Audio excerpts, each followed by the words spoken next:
Our topic today is to finding the time of flight of a projectile from point A to B, and we are taking the initial velocity in the x direction, which is 47 meters per second, and the initial velocity in the y direction is 0. So we say VIY equals to 0. So the initial velocity of the x component will remain constant. It will remain same.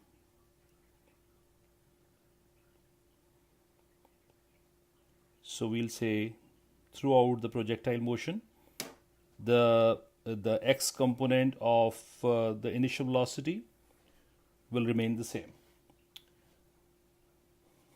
So here is a point to understand that why we are taking the height negative. To understand this concept, I would like to draw the coordinate axis, and I'll consider the point A at the origin of the coordinate axis.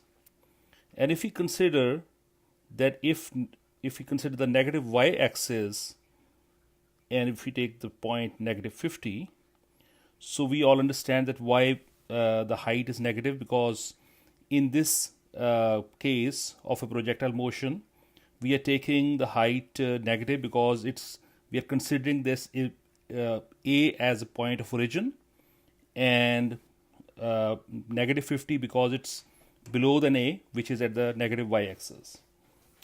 The acceleration due to gravity in the x direction will be 0 because there is no change in velocity in the x direction. Also, the important point to consider here is that the time taken of an object which is its at the time of flight is in the y direction, and in the x direction the time will be the same, which means that tx equals to ty. So the time in the x direction and time in the y direction will remain the same. So our purpose here is to find the time of flight from point A to B, from point A to point B. To solve this problem, we will consider the motion in the y direction first.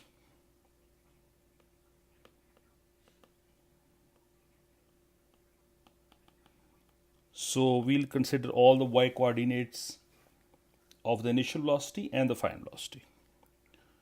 So the y component of the initial velocity is 0, as we know. VIY equals to 0 meters per second, and the final velocity in the y direction, we have no information about it, and height already we know, which we have taken negative 50 meters. So acceleration due to gravity, we will take negative 9.8 meters per second square. This is in the y direction. In the x direction,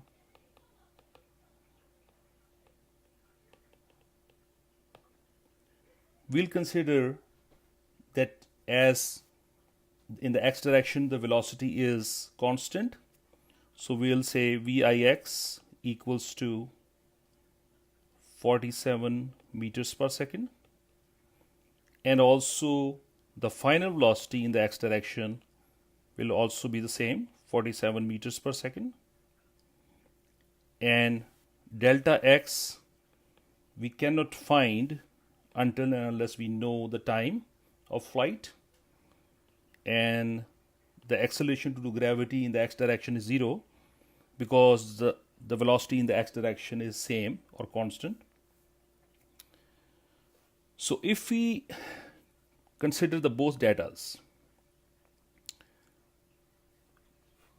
we can find the time of flight by using the values of the velocity and the height and acceleration due to gravity in the y direction.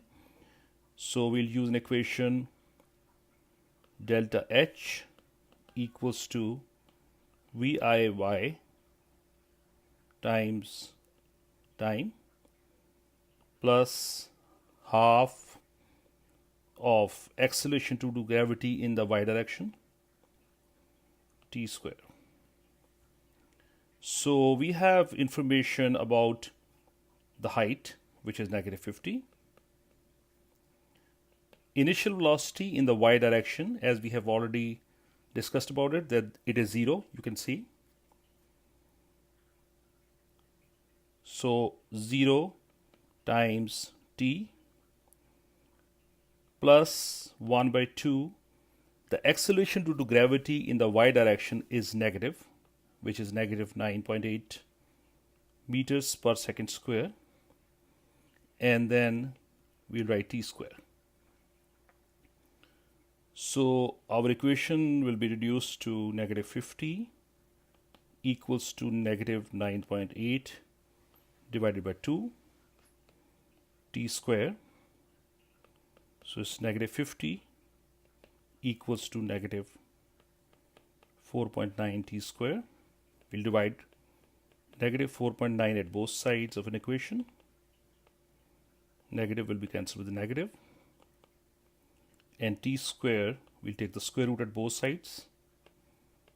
50 over 4.9. So the value of t will come to 3.19 seconds, which means that the object is taking to reach from point A to B will be 3.19 seconds. So this information will help us to find the horizontal displacement. So we'll find the horizontal displacement now. So the equation we have is delta x equals to the initial velocity in the x direction time tx plus 1 by 2 acceleration due to gravity in the x direction, t square. As we know that acceleration due to gravity in the x direction is 0, so this equation will be reduced to delta x equals to Vix times Tx. So we'll use this equation to find the horizontal displacement. So initial velocity in the x direction is 47 meters per second, and the time we have calculated is 3.19 seconds. So second cancel with the second, and the horizontal displacement will come to 149.93 meters.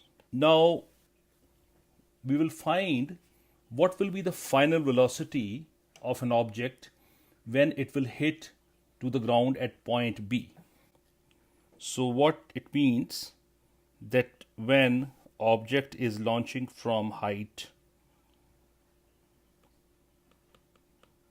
negative 50 meters from point A to point B, what will be its velocity, final velocity,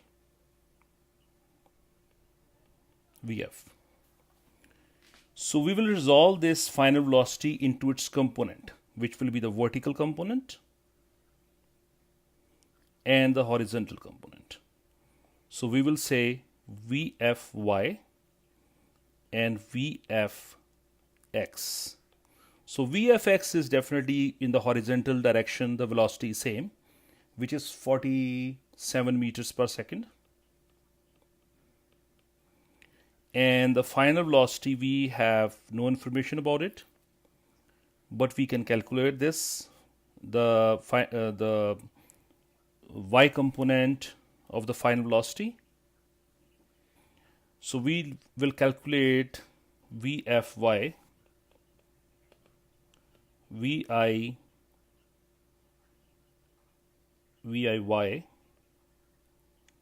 plus AT,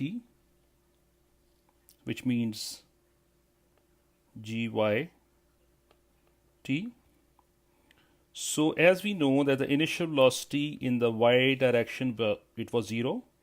So we can calculate the y component of the final velocity, which will be which is equals to 0 plus negative 9.8 meters per second square times 3.19. So we'll calculate the y component of the final velocity equals to negative 31.262 meters per second. So this point is again needs to be noted that why it's negative, because it is below than B. So if we consider B as an origin on the coordinate axis, so we can say it is a negative y-axis. So it could we can understand it this way, that let's suppose if it is a B and this is negative 31.26 meters per second. It's a best way to understand this concept. Now our purpose is not completed here, because we have just calculated the y component of the final velocity. Our purpose is to calculate the final velocity of an object when it hits to point B. So we will use the Pythagorean theorem to calculate Vf.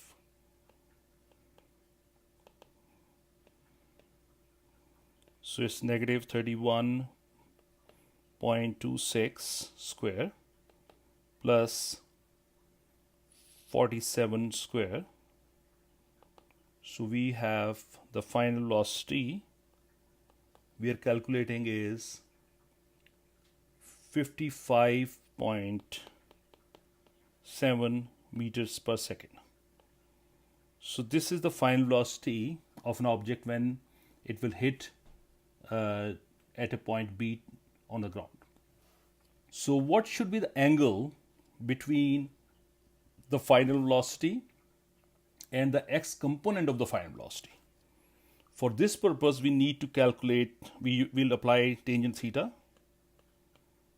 which is equals to the y component of the final velocity divided by the x component of the final velocity, and theta equals to tangent inverse of negative 30 over 47, and the angle will be negative 32 degrees.